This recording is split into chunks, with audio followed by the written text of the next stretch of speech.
আসসালামু আলাইকুম আমার প্রিয় বন্ধুরা, আশা করছি আপনারা সবাই ভালো আছেন। বন্ধুরা, আজকের ভিডিওতে আমরা 2024-এর কিছু ইসলামিক প্রশ্ন উত্তর নিয়ে আলোচনা করব ইনশাআল্লাহ। 1. ইসলামের কোন মাসে রমজান শরীফ আসে? হিজরি মাসে, হিজরি ক্যালেন্ডারের 600 মাস। 2. কোন সূরায় ইসলামের মূল সিদ্ধান্তগুলি তাফসীর করা হয়েছে? সূরা আল ফাতিহাই ইসলামের মূল সিদ্ধান্তগুলি তাফসীর করা হয়েছে। 3. ইসলামে মুসলিমদের জন্য কোন দিনটি বিশেষ? জুমার দিন। 4. ইসলামের কোন গুনাহটি সবচেয়ে বড় গুনাহ? শিরক ইসলামের বড় গুনাহ। 5. ইসলামের মোট কোটি প্রধান ইবাদতের কতটি? 5টি।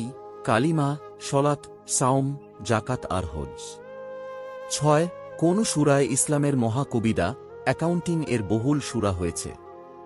সূরা আল হাসর আয়াত 59।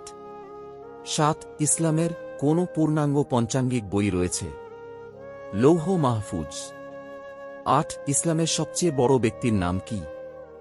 ইসলামের সবচেয়ে বড় ব্যক্তির নাম হল হযরত মুহাম্মদ সাল্লাল্লাহু আলাইহি ওয়াসাল্লাম। 9.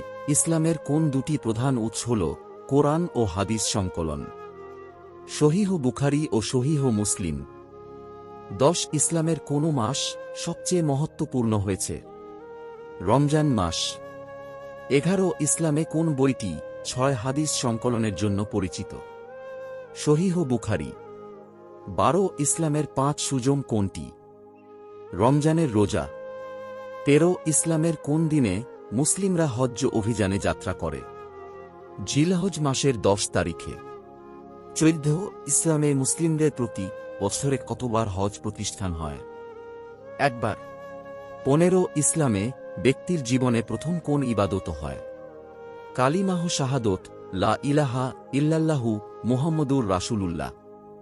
16. ইসলামে মুসলিমদের ব্যক্তিগত মোকাবিলার জন্য কোন মাস প্রবর্তিত হয়?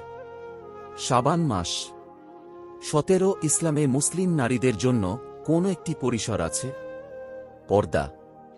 18. ইসলামে কোন বিষয়ে জ্ঞানের জন্য প্রচুর উৎস হয়েছে? কোরআন ও হাদিস। 19. ইসলামে কোন দুটি প্রধান ঈদ উদযাপন করা হয়? ঈদ উল ফিতর ও ঈদ উল আজহা। 20. ইসলামে কোন বইটি প্রধান ইসলামিক আইন সংকলন? হাদিথ অর্থাৎ হাদিস সংকলন।